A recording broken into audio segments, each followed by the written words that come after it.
I have always disliked Christmas in Oxford. It dresses itself too beautifully for the loneliness it conceals. Garlands twined around ancient stone, lights strung across cloisters that were never meant to glitter. The city, like an aging academic, insists on remembering what it once was. I suppose I understand the impulse. That evening, I walked without purpose, the cobbles slick beneath the drizzle, the air thick with distant organ music. Somewhere near Exeter College, the bells began their measured song, one of those carols that always seems to end too soon. I stood listening, more to the silence that followed than to the music itself. The sound lingered, oddly mournful. I found myself thinking of mortality, as one does when the night smells of rain and brass polish. At the porter's lodge, a notice board caught my attention. It was newly pinned, the ink still wet in places. Memorial Service, Dr. Julian Havisham, Fellow in Classics. 17th December. The name drew a dim recognition. Havisham, a scholar of Latin elegy, known for quoting Ovid to students who scarcely pretended to listen. I'd seen him once, years ago, at a faculty dinner where he corrected a dean on a point of scansion and then apologized with genuine courtesy. The porter looked up as I lingered. Retired police officers develop a particular stillness that makes others nervous. I've tried to unlearn it, but it returns whenever curiosity stirs. The man said quietly that it had been sudden. A heart, they thought. Peaceful, if that word ever applies. There was talk of a fainting spell during evensong. He had been gone before they could fetch a doctor. I nodded and thanked him, though I was already thinking of something else. The phrase he used, they thought.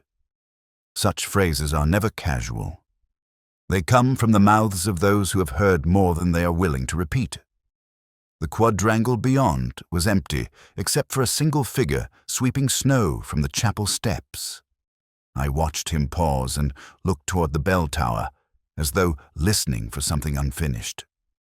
The bells had stopped, yet he waited another moment before continuing. People often do, when death has recently occurred nearby. Silence begins to sound like an echo of the departed. Inside the chapel, candles guttered against the cold. A hymn book had been left open on the lectern, its spine broken. I found myself reading a line without meaning to. Teach us to number our days. It was banal, almost trite, but the kind of phrase that acquires significance through repetition, like so many things in Oxford. When I emerged again, the sky had grown darker. I walked along Turl Street and stopped by the window of a small antiquarian bookshop, one of those establishments that pretends to be closed but never quite is. The owner, an old acquaintance who owed me a favor involving unlicensed manuscripts, let me in. He poured sherry from a decanter that might have been dusted once during the Reformation. We spoke of Havisham. The bookseller said he had seen him only the week before, buying a copy of Catullus. He'd seemed distracted, but then, academics always do when they are trying not to think of something else. I asked if he'd mentioned travel plans, illness, anything unusual. Nothing, except that he had been awaiting a letter. From whom, the bookseller could not say. Outside, the air smelled faintly of pine and chimney smoke. I remembered the bells again, how they had faltered between notes, as though one clapper had struck too soon. A mechanical error, no doubt, but my mind, ever its own worst companion, sought meaning where none should exist. A mistimed bell, a misplaced word, a silence that lasts too long. These are the sounds by which one begins to suspect that something has gone wrong. By the time I reached my flat, the city had folded itself into stillness. I poured a measure of whiskey, not out of celebration but habit, and turned on the radio. Carols. Again. I switched it off almost immediately. My eyes wandered to the crossword lying open on the table. The final clue stared up at me like a reproach. The end of wisdom is silence. 6. I filled it in mechanically. mortal. The words seemed too final for so simple a puzzle. Yet there it was, perfectly fitted, as though the compiler had known something I did not. It was then, I think, that I first felt the faint stirring of unease. A death too quietly accepted, a letter awaited but not received, a word that refused to rest, and beyond it all, the sound of bells still echoing, somewhere between faith and doubt. I should have known that the case would begin there, in that narrow space where music ends and silence begins. The senior common room always struck me as a place built to outlast emotion. Its walls, lined with portraits of men who had perfected the art of being unreadable, seemed to absorb whatever warmth entered. That evening, the air carried the faint sweetness of port and the lingering smoke of extinguished candles. Someone had forgotten to close the curtains, and the dark glass of the window reflected our small congregation like an accusation. Lewis stood near the fireplace, holding a folder he hadn't yet opened. The coroner's preliminary report, no doubt. He had the look of a man who wished it would tell him something simple, something mechanical. I told him not to expect that luxury in Oxford. A few dons had stayed behind after the meeting, murmuring with the gentle self-importance of those who suspect their being overheard. One of them, a historian whose name I could never quite remember, mentioned that Havisham had been unwell for months. The heart again. Another countered that he had been merely tired, marking papers, lecturing too much, reading too deeply into the past. A polite tug-of-war over vocabulary, and then silence. On the sideboard, 4 sherry glasses stood in a neat row, 3 of them emptied, 1 untouched. It was a small detail, but I found my eyes returning to it. There is a language in objects that people rarely recognize. That 4th glass, poured but never tasted, spoke of hesitation, of someone invited but unwilling to stay. Lewis asked whether I wanted him to collect statements. I told him no. Statements are the last refuge of those who have already decided what they believe. Instead, I asked him to fetch me a copy of the evening paper. He frowned, habitually, I think, before going. I sat in Havisham's armchair, the leather still bearing the faint indentation of his body. On the small table beside it lay a folded Times, the crossword half finished. He had written carefully, with a fountain pen that bled slightly into the paper. I noticed the ink had pooled beside the final clue, as though his hand had lingered there longer than it should. The clue itself. The end of wisdom is silence. 6. The answer space filled only halfway. Me or R. Then an uncertain squiggle, the kind a man makes when interrupted mid-thought. Perhaps the heart, as they said, or perhaps something less merciful. One of the dons, Dr. Evelyn Shaw, literature, hovered by the fireplace. She had the precise diction of a woman accustomed to correcting students in public. She said she'd seen Havisham earlier that day. He'd seemed agitated, not fearful exactly, but preoccupied. She used that word twice, which meant she didn't know what she meant by it. When she turned to leave, I asked her, too casually perhaps, whether Havisham had mentioned anyone he was meeting that evening. She hesitated before answering, then said only that he'd been expecting a visitor. The tone was vague enough to hide a truth, but her eyes flicked toward the window, and I knew she had seen something, or someone outside, that she preferred not to name. Lewis returned, slightly damp, holding the Oxford Mail. He said the obituaries were brief, the college formal. No inquest pending. Natural causes. I asked whether he believed in natural causes anymore. He said, "Not when you're involved, sir." There was no irony in it. I let it pass. Before leaving, I poured what remained in the decanter into the empty glass. A faint trace of lipstick caught the light, invisible from any distance greater than arm's length. Pale rose, too subtle for an academic's wife, too deliberate for an accident. I tipped the glass, sniffed gently. Sherry, but faintly perfumed. Lewis asked if I'd found something. I said no, though I had. I'd found an absence. The absence of any reason for Havisham to have drunk alone, and an even greater absence for someone to have sat with him, untouched glass in hand, and said nothing while the bells marked the hour of his death. We left the room as we had found it, dim, indifferent, tidy to a fault. Outside, the corridor smelled faintly of polish and damp wool. The wind caught the old windows and made them rattle like tired applause. Later that night, I took out Havisham's crossword again. The answer still eluded me, though I suspected he had known it long before his heart stopped. Silence, I thought, is rarely the end of wisdom. It is only its disguise. It was the kind of afternoon Oxford does best, air damp enough to blur the outlines of things, light filtered through leafless branches like a half-forgotten hymn.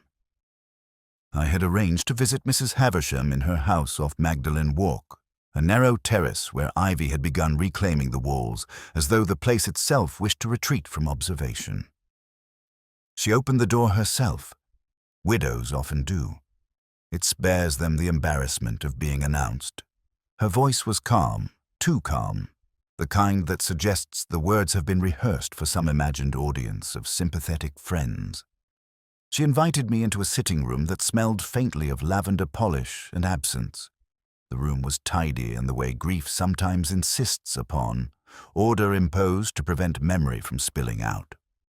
On the mantelpiece stood 3 photographs, 2 turned slightly inward, one faced full toward the room. Julian Havisham, younger, confident, the expression of a man accustomed to footnotes and applause. In one corner, a single chair remained angled toward the window, as though expecting its occupant to return. She spoke first of the funeral arrangements, of the condolences from the college. Her hands rested on her lap, but the knuckles betrayed their effort. When I asked if her husband had been unwell, she said only that he had seemed diminished. I've learned that people use that word when they cannot bear the bluntness of ill. A kettle whistled somewhere in the distance. She rose to pour tea, and I took the opportunity to observe the room more closely. A small writing desk stood near the fireplace, papers stacked neatly beneath a paperweight shaped like a quill. On top of the pile lay a folded note card, white with gilt edges. I could just make out the inscription in a looping feminine hand. To Julianne, with all my love. C. When she returned with the tray, I mentioned that the college records listed no next of kin. Her eyes drifted toward the window. "We had no children," she said, not unkindly, just as one might say we had no dog. A simple statement of lack. Then, after a pause, she added that her husband had received a letter on the 10th. It had disturbed him. He had read it twice, folded it carefully, and placed it inside his pocketbook. The following morning, it was gone. I asked if she'd seen the letter. She hesitated, then admitted she had glimpsed only the signature, a single initial, written boldly. She thought it might have been C. When I pointed to the card on the mantel, her face colored faintly. "That was from years ago," she said. "A colleague, a friend." The word lingered in the air like a trace of perfume. There is something peculiar about the way the bereaved refer to the dead in present tense. It creates the illusion of continuity, of conversation still possible. She spoke of him as if he had merely stepped out for a walk along the Sherwell, as if he would return once the weather improved. And yet, beneath her composure, I sensed not denial, but fatigue, the kind that comes from keeping secrets even from oneself. My eyes caught a photograph half hidden behind a stack of books, Havisham standing with 3 younger scholars, one of the faces torn away. Not cleanly, as though removed in a moment of hesitation. I asked who the others were. She said nothing, then murmured that the picture had been damaged accidentally. People lie most convincingly when they use that word. Outside, the rain began again, soft and deliberate. I finished my tea, overbrewed, untouched by sugar, and rose to leave. At the door, She asked if it was true, what they said about her husband's heart.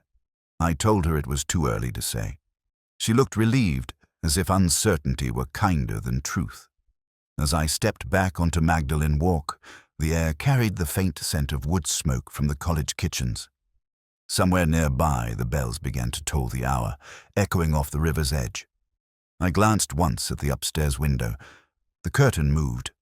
Not enough to be sure, but enough to suspect that she was watching. I walked toward the bridge, thinking of the missing letter, the torn photograph, the card signed C. It was, perhaps, nothing. But I have learned that grief, when examined closely, often contains its own kind of deceit, and in Oxford, deceit always dresses itself in good manners. It was Lewis who mentioned her first. A student, he said, one of Havisham's, name of Emily Vane. He pronounced it without curiosity, but I heard in the cadence of the name a kind of imbalance, something too sharp for Oxford, where vowels are usually softened by self-assurance. We found her in a pub off Walton Street, the kind that prides itself on dimness and cheap wine. The afternoon was unseasonably bright outside, but the interior seemed determined to resist daylight. She was sitting alone, a notebook open before her, its pages filled with what looked like quotations. I recognized one before she closed it, a line from Catullus about the cruelty of memory. She greeted us with the practiced defiance of someone who has learned that intelligence is best used as a weapon. I asked if she had known Dr. Havisham well. She said he had been her tutor and that he'd expected too much. I told her that Oxford often does. She smiled at that, though not kindly. Her account was curiously poised. No tears, no outrage. Havisham had, she said, been worried about a student's essay.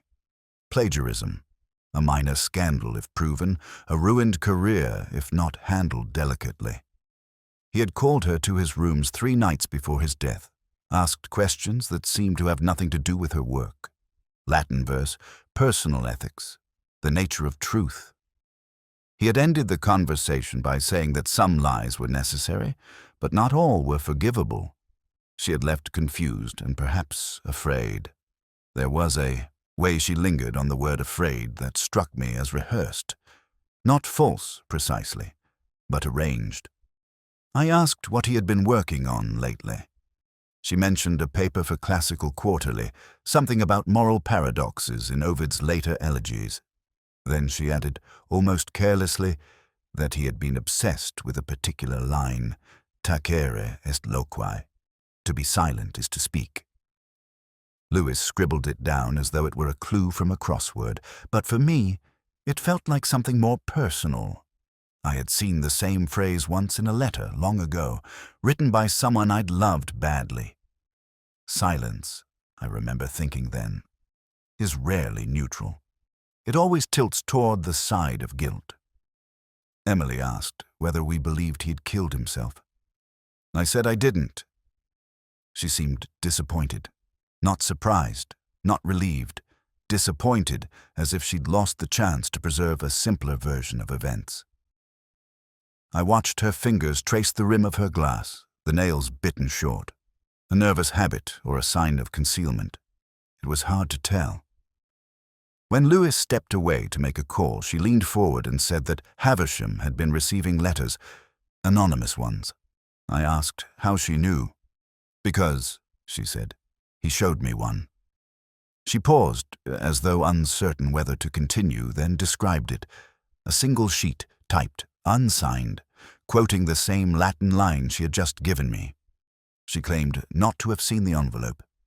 But there was something in the way she said typed, a small emphasis, that made me suspect she had. Before we left, she reached into her coat and pulled out a lighter silver engraved with initials, E.V.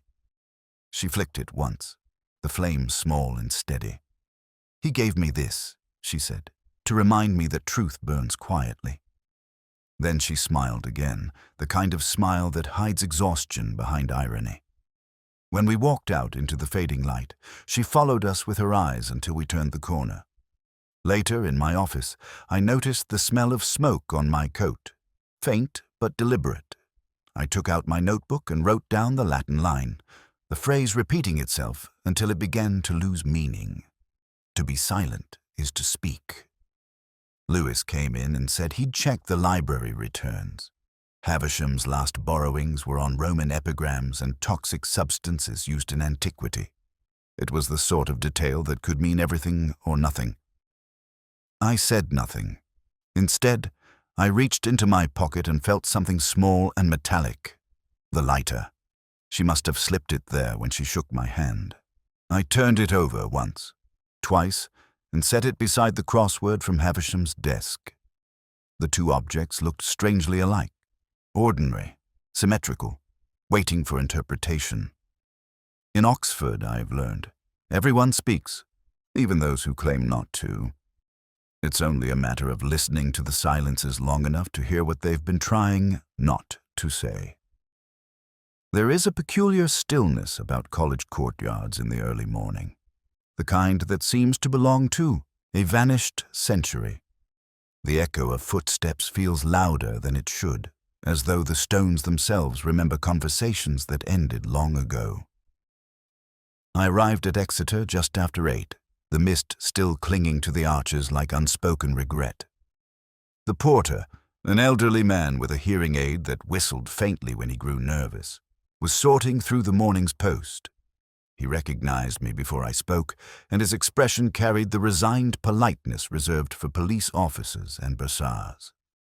I told him I wanted to ask about a letter, one that might have arrived for Dr. Havisham the night he died. He frowned, trying to recall the rhythm of that evening. There had been a dinner, he said, and a steady stream of small envelopes, Christmas cards mostly, the usual Latin pleasantries from old students. But yes, he remembered one that stood out. Brown paper, thicker than the rest, marked private in a precise hand. He had placed it on Havisham's desk himself, sometime before 9. I asked if he had seen it again. He said he had not. But he had noticed something odd the following morning. The waste bin near the porter's hatch contained a torn envelope of the same sort, its seal broken. He had thrown it out without thinking, a small act of tidiness that now seemed, to both of us, faintly culpable. He led me into the back room where the college stored misdirected parcels, old notices, and the kinds of secrets no one admits to keeping. The smell of dust and polish was familiar, the scent of habit, of duty carried out long after meaning has faded. From the top drawer of a filing cabinet he retrieved a bundle of discarded envelopes. Most were harmless. Subscription renewals, invitations, circulars from the Bodleian. But near the bottom, folded carelessly in half, was one without return address, the flap torn roughly. The handwriting was neat, deliberate, almost architectural. On the back, faint traces of perfume, something sharp, expensive, chosen by someone who wanted to be remembered.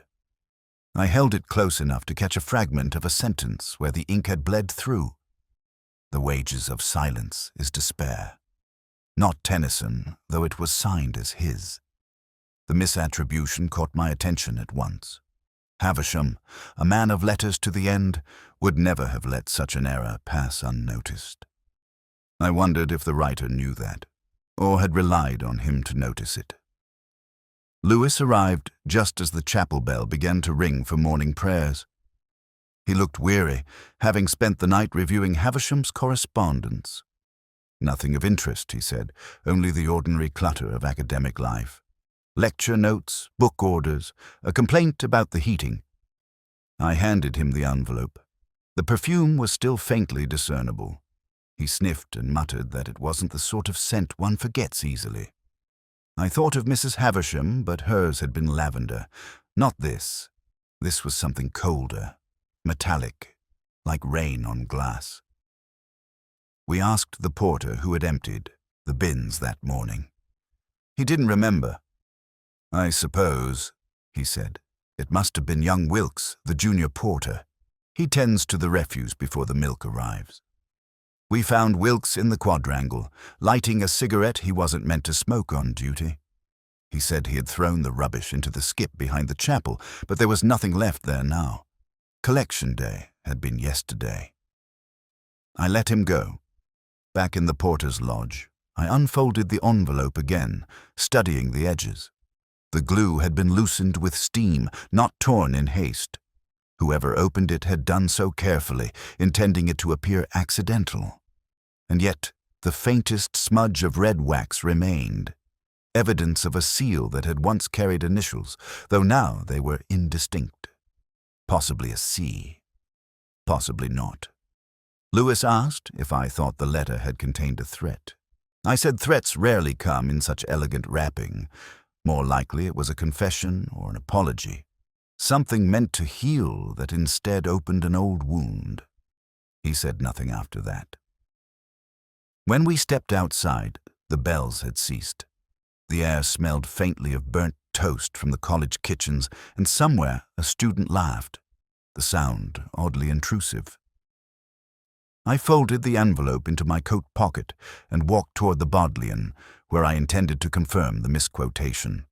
It was, of course, not Tennyson at all, but a fragment from a minor poet of the 17th century, long forgotten except by those who search for meaning in the margins of history. The line stayed with me the rest of the day, echoing like the toll of the morning bell. The wages of silence is despair. In Oxford, I thought, despair is the only currency that never loses its value. There are few places in Oxford where one can sit alone and not feel entirely out of place. The Randolph is one of them. The bar's dim amber light, the quiet murmur of late afternoon conversation, the faint scent of varnish and old whiskey, all conspire to make solitude appear almost respectable. I took my usual corner table, ordered a double, and waited for Lewis, who was late, as he often was when duty called him to something less poetic than truth.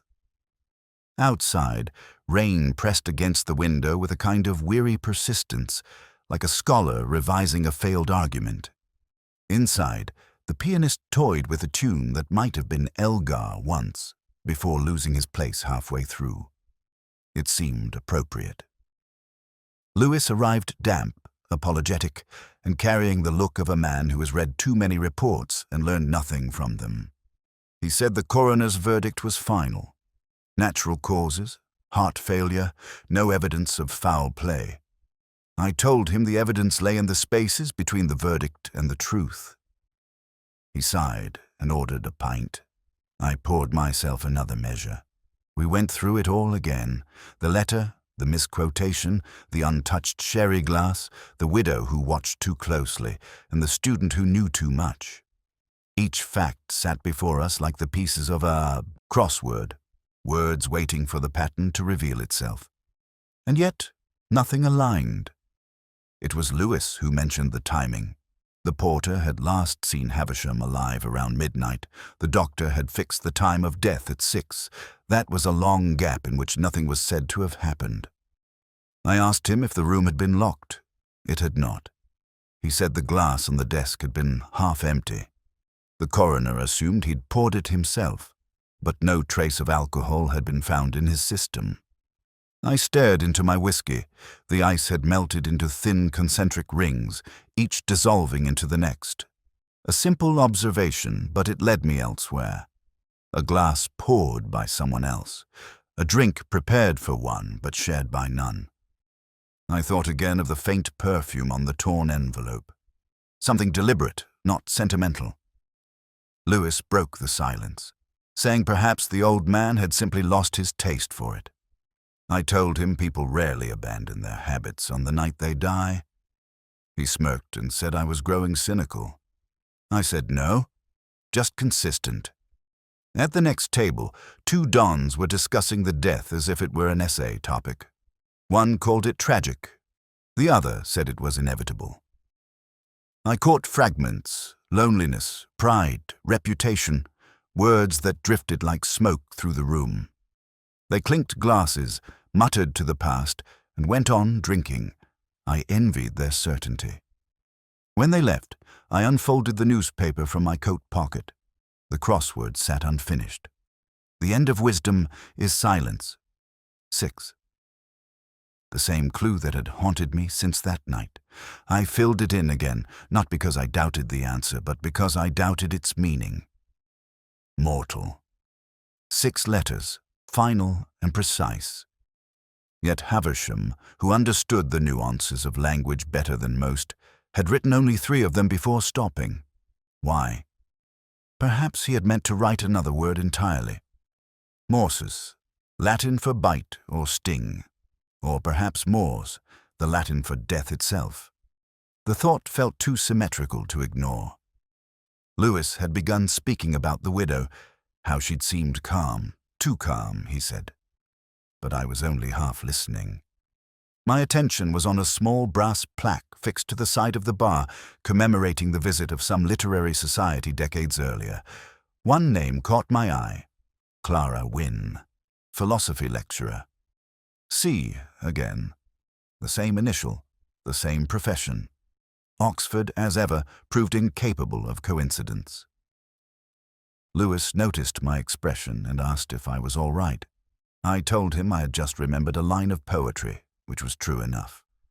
Something about silence and its consequences.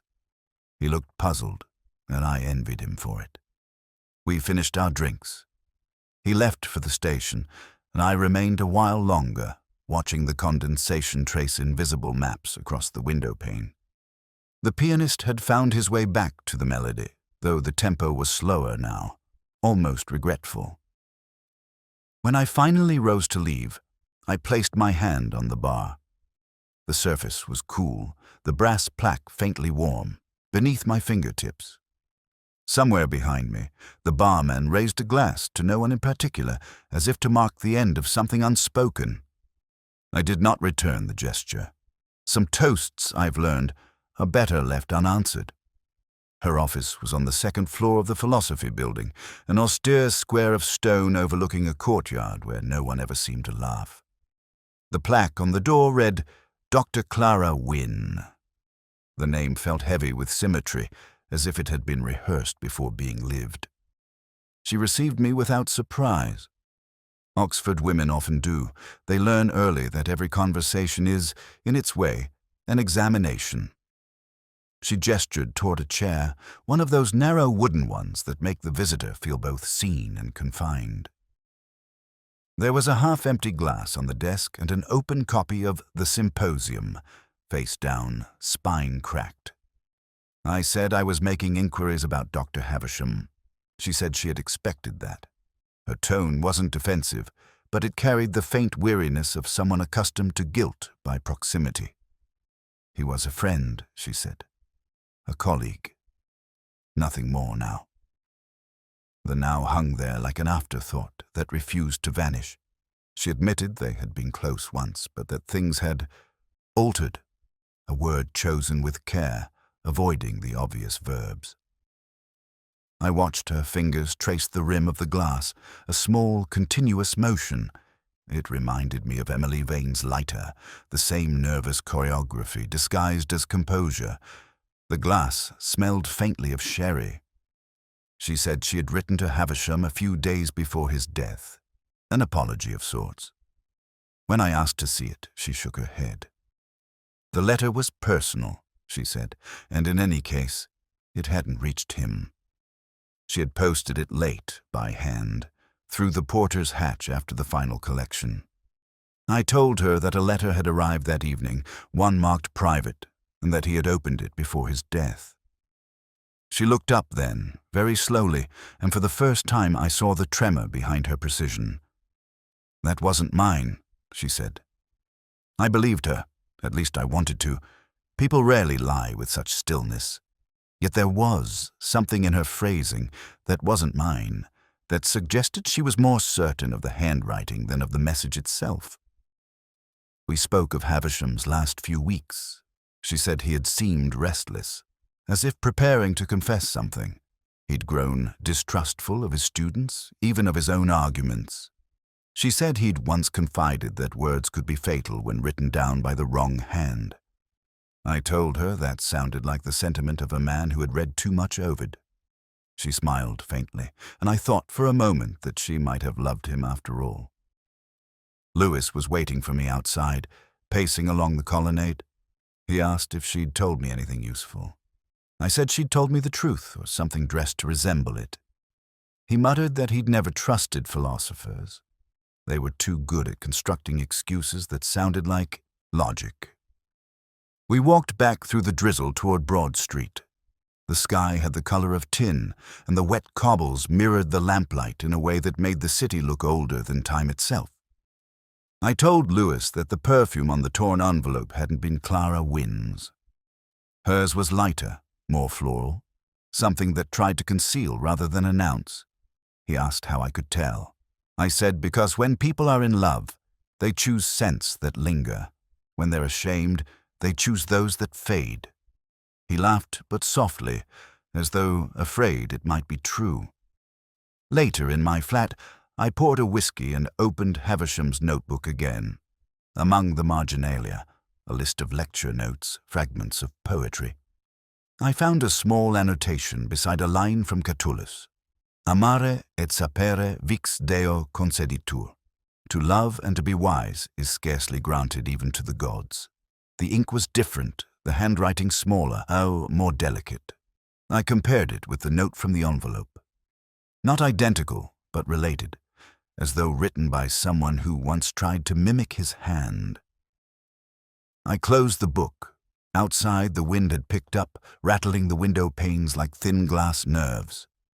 In my mind, I could still see Clara Wynn's face, calm and deliberate, the kind of face that conceals its emotion by refusing to blink. She had said she wrote an apology, but not what for. And I had the growing sense that Havisham had never received hers because someone else had made sure of it.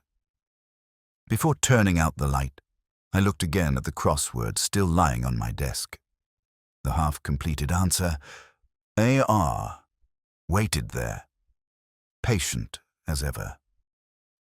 For the first time, I wondered if he had left it unfinished on purpose.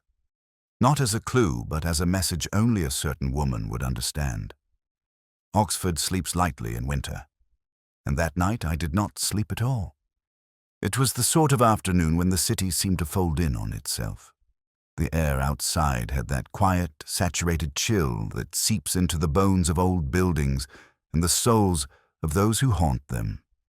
I had found refuge in the Bodleian, an indulgence I had once called work. The scent of paper, dust, and long-dead scholars was more restorative than any sermon or psychiatrist. The librarian, a thin man with a cough that carried the cadence of Latin, led me to the restricted section where Havisham's papers had been stored. He handled them with the reverence one reserves for relics, though I suspected he knew little about the man himself. Death has a way of inflating reputations. The academic world is never more sentimental than when one of its own stops publishing. The folder was slimmer than I'd expected. A few annotated essays, a draft lecture, and one manuscript titled Winter Term. The handwriting was unmistakably Havisham's, dense, exact, the script of a man who distrusted spontaneity. Yet the final page was written in a lighter, more uncertain hand. The poem began with the usual academic precision, allusions layered like sediment. Frost, repentance, the architecture of guilt. But as I read further, the tones shifted. The lines grew erratic, the rhythm uncertain. The last stanza ended abruptly, almost crudely, with an image that resisted analysis, a candle guttering against its own reflection. I noticed something else then, something easy to miss unless one has spent a lifetime noticing what others overlook. The first letter of each stanza formed a word, not in English, but in Latin, Clara. I felt the faint tightening in my chest that comes not from surprise, but from recognition. Lewis arrived late as usual, brushing rain from his coat with a sort of deliberate carelessness. He asked if I had found anything interesting. I told him that depended on one's definition of the word. He peered over my shoulder at the pages, squinting as though the letters themselves might confess if glared at long enough. He saw nothing beyond the poem itself. I didn't tell him what I had seen. Not yet. There are some discoveries that need to sit in silence before they are spoken aloud. Instead, I asked the librarian for the accession date. The papers had been deposited 2 days after Havisham's death, by request of the widow. The note attached to them was brief, for safekeeping. Nothing more. When Lewis left to chase a lead about the student, Emily Vane, who was apparently preparing to leave Oxford altogether, I stayed behind.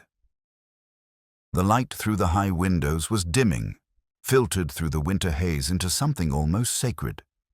I copied the poem carefully, word for word, and as I did, the ink marks began to separate themselves into patterns.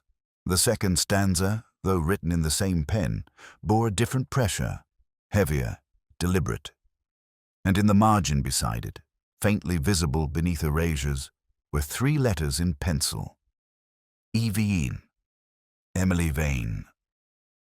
The connection was too neat, too self-conscious, yet it was there. I closed the manuscript and sat for a long while, listening to the rain begin to tap against the glass. Somewhere in the distance, a clock struck 4. I thought of Havisham's obsession with misquoted poets, his half-finished crossword, the letter signed C, the untouched glass of sherry. Every fragment circled back to silence, as though the entire affair were an elegy composed by several unseen hands. As I rose to leave, the librarian stopped me. He asked, with that curious Oxford tact that turns suspicion into civility, whether I believed Dr. Havisham's death had been deliberate. I said only that nothing in Oxford is ever entirely deliberate or entirely accidental. He nodded, the answer seeming to please him more than it should have. Outside, the air smelled of wet stone and something faintly chemical, ozone perhaps, or guilt. I walked toward Broad Street, my copy of the poem folded carefully in my coat pocket. The rain fell harder now, drumming against the roofs of colleges that had outlived every one of their scandals. At the corner by the Sheldonian, I stopped beneath a street lamp. The light made the paper almost translucent, the ink ghosting through in reverse. The final line, which I had dismissed at first as overwrought, now appeared to me differently, less poetic, more literal. A candle guttering against its own reflection. And for the first time, I began to wonder whether Havisham's death had been written long before it occurred, composed, revised, and signed not with ink, but with silence. It was just past dawn when Lewis called. His voice carried that careful mixture of fatigue and self-congratulation that only arrives with what one believes to be the end of a case. Clara Wynne had been found in her rooms at the college, unconscious but alive. A note lay beside her, written in a firm, deliberate hand. It said, "I could not live with what I did."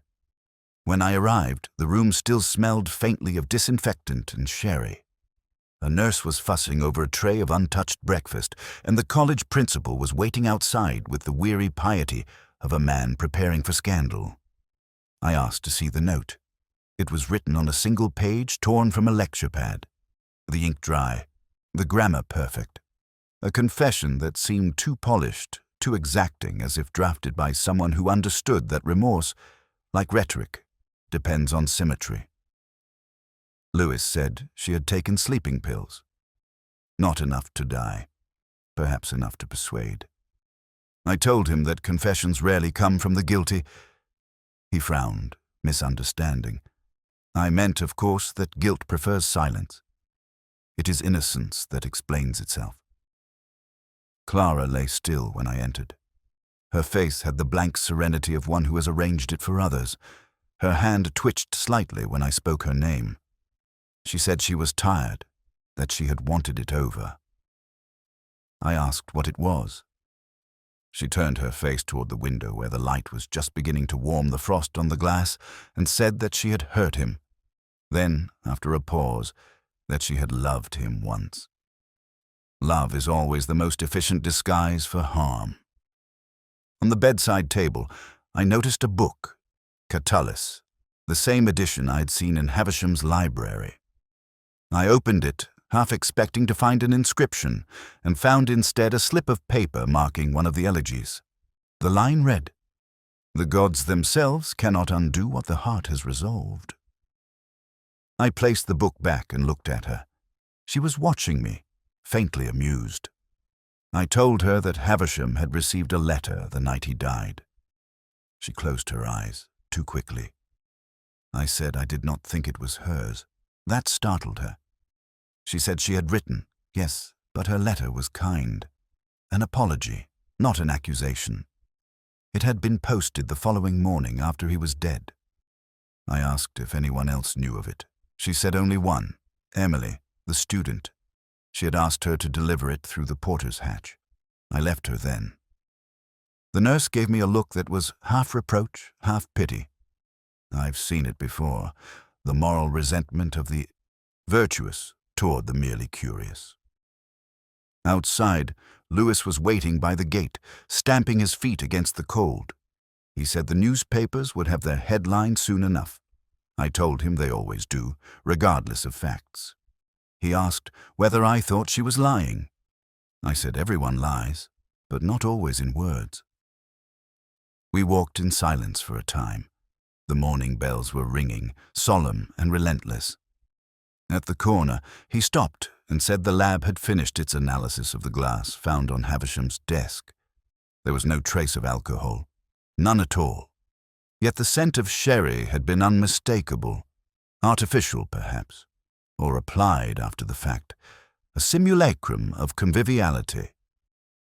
Back in my flat, I spread the papers before me, the letter, the poem, the crossword, the fragments of handwriting. The confession's penmanship was identical to Clara's, but the pressure was different. Too heavy in the downstrokes, too deliberate in the loops, someone imitating sincerity rather than surrendering to it. I thought of Emily Vane, who had slipped her lighter into my pocket without my noticing. The same subtlety might have served her elsewhere. I remembered the faint perfume on the envelope, the quotation misattributed to Tennyson. A poet Havisham detested. A student would make that error. A teacher would not. When the clock struck 10, I poured myself a whiskey and stared at the crossword again. The end of wisdom is silence. 6. The answer had eluded me once. Now it seemed almost insolent in its clarity. Mortal. But Havisham had written only 3 letters. Mo-ah, and stopped. Perhaps not from death. Perhaps from discovery. Outside, the rain began again, soft and persistent. I let it fall. The city was quiet now, the kind of quiet that follows deceit rather than peace. Somewhere, I imagined, Emily was packing her books, ready to vanish into another term, another life. The false confession had achieved what the truth could not. It had given the world a conclusion. Oxford has always preferred conclusions to clarity, and I, as usual, was left with neither. It was early evening when I returned to Exeter. The rain had stopped, but the air still held its scent, a mingling of wet stone, wax, and something faintly metallic. The porter nodded as I passed, reluctant to meet my eye, as though proximity to death might yet prove contagious. The courtyard was empty, the windows beginning to glow one by one in the dimming light. Somewhere high above, the chapel bell was being tested for the coming service. The first toll came too soon, the next too late. The rhythm was wrong. It always is when something human lingers within it. I stood for a moment beneath the archway, looking toward the rooms that had been Havisham's. The curtains were drawn, but light leaked through in uneven streaks, like breath against frost. Inside, the college's caretaker had begun boxing the man's papers, though I doubted anyone would read them again. Scholarship rarely survives the death of its author. Only scandal does. Lewis arrived a few minutes later, coat unbuttoned, his hair darkened by the drizzle. He said the inquest was to be reopened. The coroner had been persuaded by the toxicology report, traces of thallium found in Havisham's blood. A dose small enough to mimic nature, large enough to end it. Poison, not providence. I asked if they had found its source. He hesitated. Possibly the sugar bowl on the professor's desk. I remembered the untouched sherry glass, the faint perfume on the envelope, the neatness of it all. And then the simplest of connections, so obvious I almost despised myself for missing it. Havisham took sugar only when Clara visited. The habit of sentiment preserved long after affection fades. Emily Vane, clever, frightened Emily, had known that. She had been his student, his confidant, his secret in the half-light between admiration and envy. She had forged a letter, borrowed Clara's perfume, poisoned sweetness with sweetness. Lewis asked if I was sure. I said no. Certainty is the privilege of priests, not detectives. But I could feel the shape of it in the silence that followed. We found her in the college library. She was seated near the far window, the light from her reading lamp turning her hair to gold. When she saw us, she closed the book she hadn't been reading. I told her gently that the letter had been traced to her typewriter. She didn't deny it. She only asked how long I'd known. I said long enough to regret it. She smiled then, almost kindly. She said she hadn't meant to kill him, only to frighten him. To make him admit the truth about their affair, about the plagiarism he had hidden for her. She had wanted him to suffer the same silence he'd imposed upon her, but poison, like guilt, refuses to remain in small doses.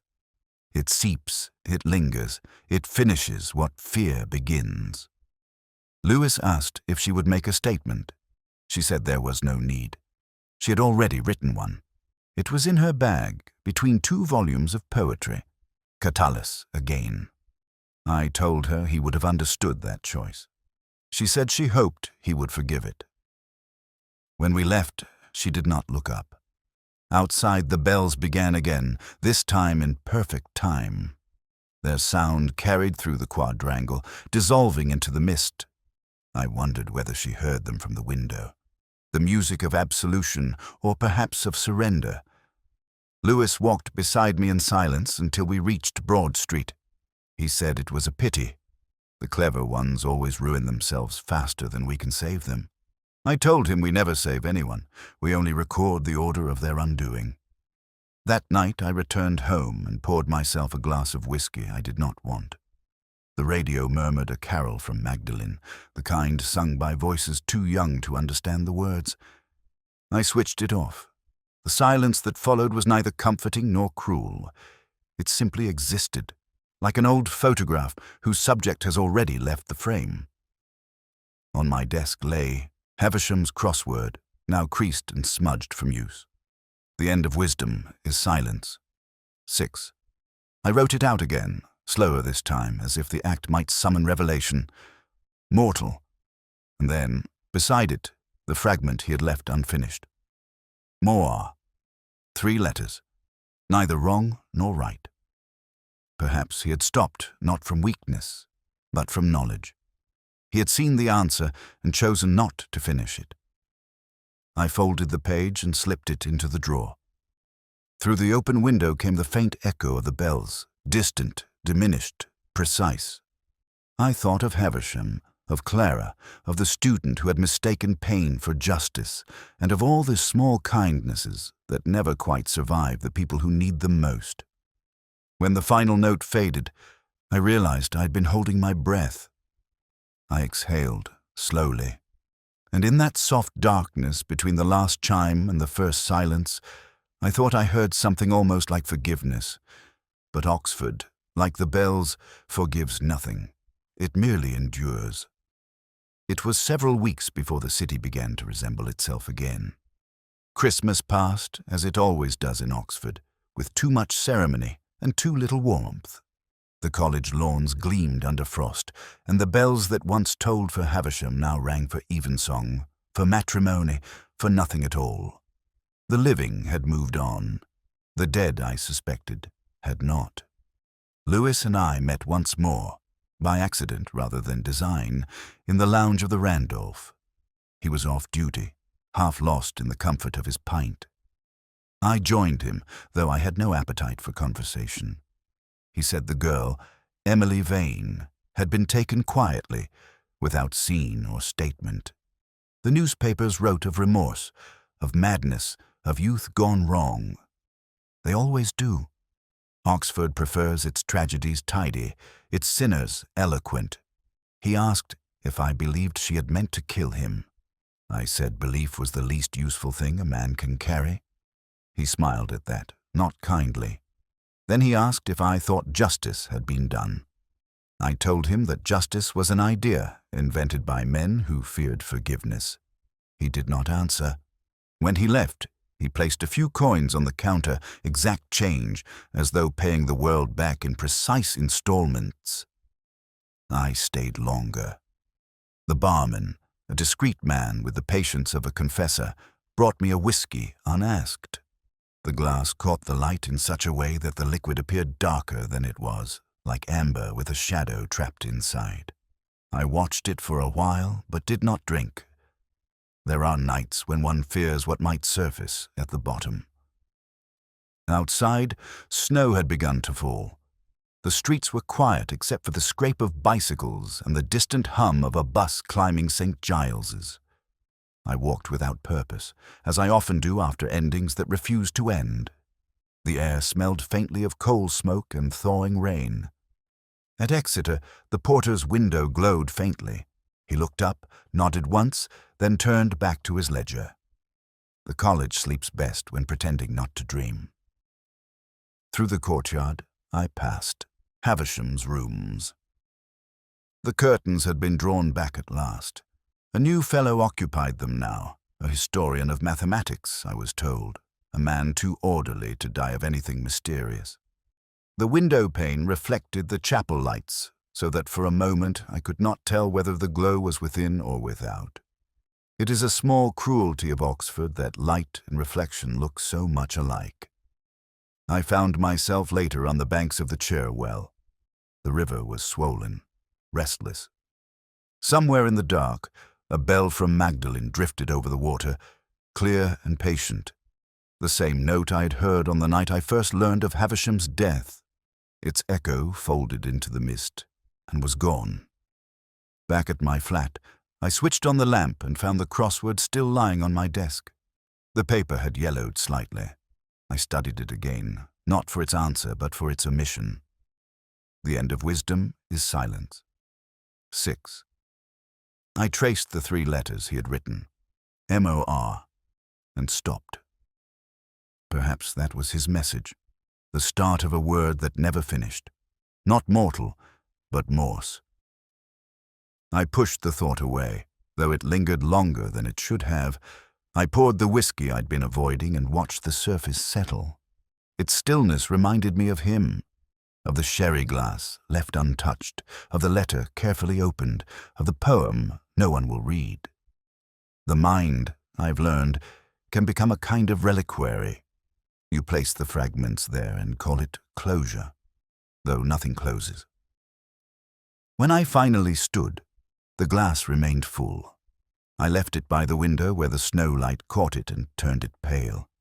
Outside, the bells resumed their measured toll, indifferent and exact. And somewhere between their echo and the silence that followed, I thought I understood what Havisham had tried to say. That knowledge, once uttered, cannot be recalled, that every truth, like every drink, must remain unfinished. I turned off the light. The room held its breath. The glass on the sill gleamed faintly in the dark, untouched, eternal, waiting.